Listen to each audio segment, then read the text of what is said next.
여러분 밤새 편을 잘 주무셨습니까? 계속해서 11월 13일 수요일 이데일리 TV 뉴스 브리핑 시작하겠습니다. 자, 오늘 이데일리 신문의 톱 기사는 바이오 얘기입니다. 바이오 판 뒤집는다. 의료 AI 치고 나가는 한국. 이제 이런 내용이 되겠습니다. 먼저 표를 좀 보시면 좋을 것 같은데요. 글로벌 AI 헬스케어 시장 전망인데 뭐 엄청난 성장성 갖고 있는 거 여러분들께서 굳이 표 안 보시더라도 잘 아실 겁니다. 작년에 158억 달러 수준이 2030년에는 1,810억 달러를 넘어가니까 거의 뭐 6, 7배 앞으로 한 6, 7년 동안 성장한다 이렇게 되겠습니다. 이제 그만큼 전 세계가 이 고령화 상당히 좀 빠르게 진전이 되고 있다. 우리만의 얘기는 아닌 거죠. 자, 이제 이런 상황에서 왜 그럼 또 이 AI와 의료와 이제 무슨 관계냐?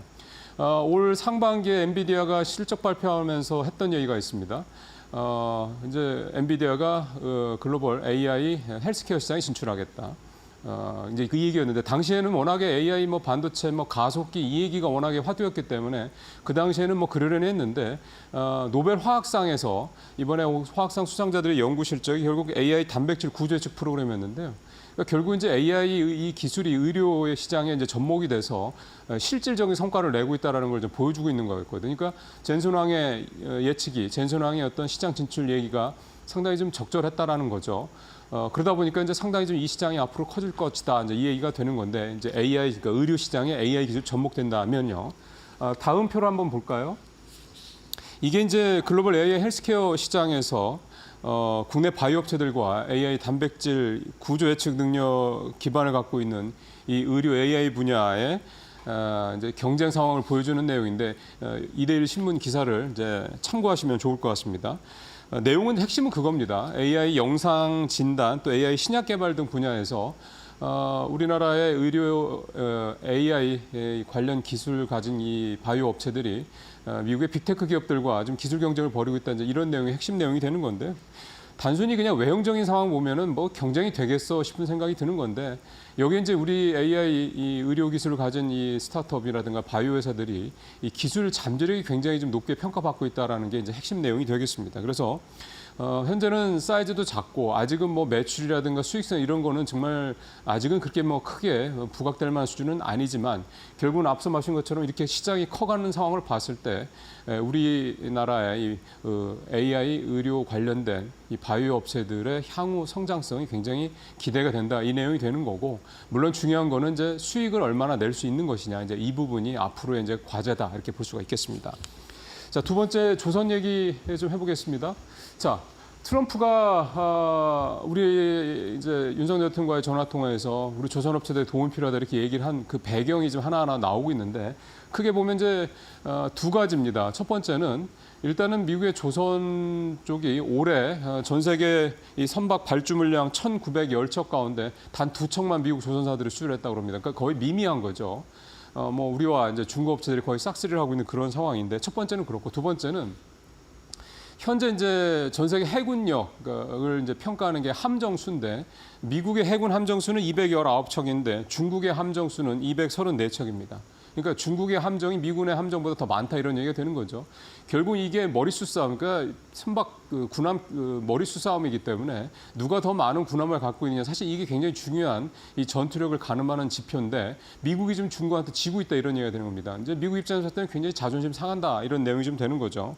그래서 트럼프가 이런 미국 내 상황을 감안했을 때 결국은 세계에서 가장 빠르게 또 가장 좋은 양질의 배를 또 군함을 만들어낼 수 있는 능력을 가진 한국 조선업체들의 도움이 필요하다 이런 얘기를 했던 거고요.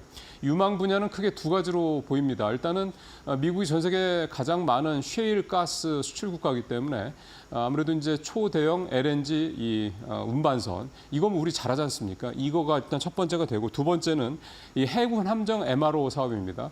미국만 MRO 시장이 20조 원 정도 되고 전 세계로 하면 60조 원 정도 된다라고 좀 분석들이 나오고 있는 상황에서 우리가 이쪽 시장에 진출을 한다고 그랬을 경우에는 상당히 좀 큰 비중을 잠재적으로 장기적으로 가져올 수 있다 이제 이런 얘기가 좀 되는 건데요.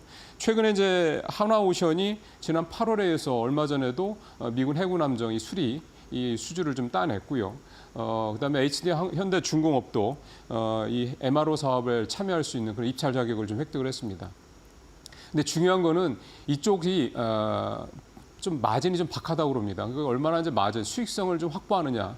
결국 이제 박리담회로 갈 수밖에 없을 것이다라는 생각이 좀 드는 건데 어떻게 보면 이제 상징적으로 우리가 미군 함정 수리를 굉장히 많이 맡고 있어라는 걸 이제 대외적으로 보여줄 수가 있기 때문에 그에 따른 어떤 다른 나라 미군 함정뿐만 아니라 다른 나라 해군 함정의 선박 수리 이 부분까지도 우리 시장이 넓혀갈 수 있다. 즉 20조 시장을 보는 게 아니라 60조 시장을 우리 조선사들이 보고 있다. 이렇게 봐야 될 것 같습니다. 세 번째 얘기는 이제 달러 얘기를 좀 해야 되겠습니다. 어제 우리 시장 2년 만에 종가 기준으로 환율이 1,400원을 넘었고요. 뭐 코스피 지수 뭐 잘 아시는 것처럼 2,500선 3개월 만에 이제 내려왔습니다. 시장 상당히 좀 불안한 모습이고 여러 가지로 우울한 얘기들이 많이 나오고 있는 상황입니다. 이런 상황에서 환율까지 오르니까 더 부담스러운 상황이 좀 되고 있는 거죠. 뭐 한국은행의 금리 인하 정책에 이제 제동이 걸렸다 이런 표현까지 나올 정도고요. 결국은 우리가 환율이 1,400원을 넘었던 게 1980년대 이후에 들어서서 세 번이었는데 그게 다 여러분들 잘 아시는 외환위기, 금융위기, 팬데믹 때입니다. 그러니까 국가적 위기 상황에서 환율이 1,400원을 돌파했다 이런 얘기가 되는 건데 사실 우리 경제가 상당히 좀 경고음이 울리고 있다 이렇게 봐야 되는 거고요. 또 하나 어제 KDI가 하반기 경제 전망을 내놨는데 그 자리에서 우리가 내년 경제 성장률이 2% 정도밖에 안 될 것이다. 올해보다 더 떨어진다는 얘기죠. 그리고 특히 트럼프 정부가 이 보편 관세를 전 세계적으로 적용한다고 그러면 그나마 1%로 떨어질 것이라는 굉장히 암울한 전망을 내놓기도 했습니다.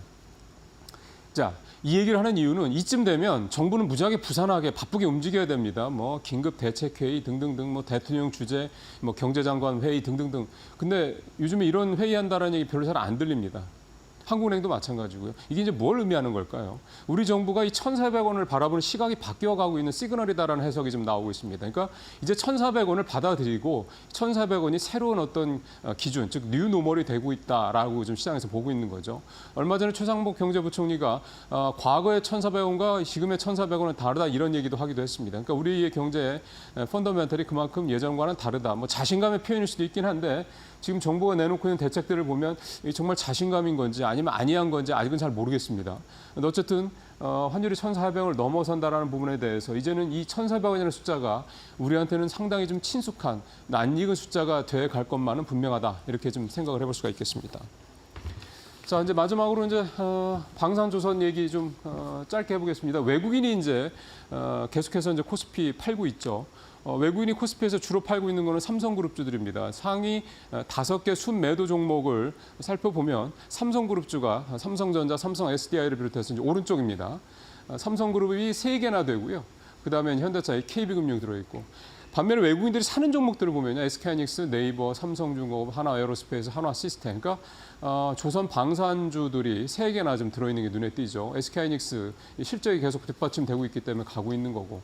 네이버가 좀 주목을 해볼 필요가 있을 것 같습니다. 잘 아신 것처럼 국민주인데 굉장히 좀 국민들의 마음을 이렇게 아프게 하는 그런 종목 중에 하나로 계속해서 얘기가 되고 있는데 3분기 실적이 좋았죠. 반등하는 모습을 보여줬고 또 하나가 얼마 전에 그 AI 관련돼서 종합 대책을 내놨는데 이게 시장의 평가가 괜찮습니다. 그러니까 네이버가 AI를 가지고 이제 돈을 벌 수 있을 것 같다라는 기대감을 좀 낳고 있다라는 거죠. 결국은 외국인들이 사고 있는 종목들을 보면 살만한 종목들을 사고 있는 거죠. 뭔가 확실한 근거가 있는 종목들.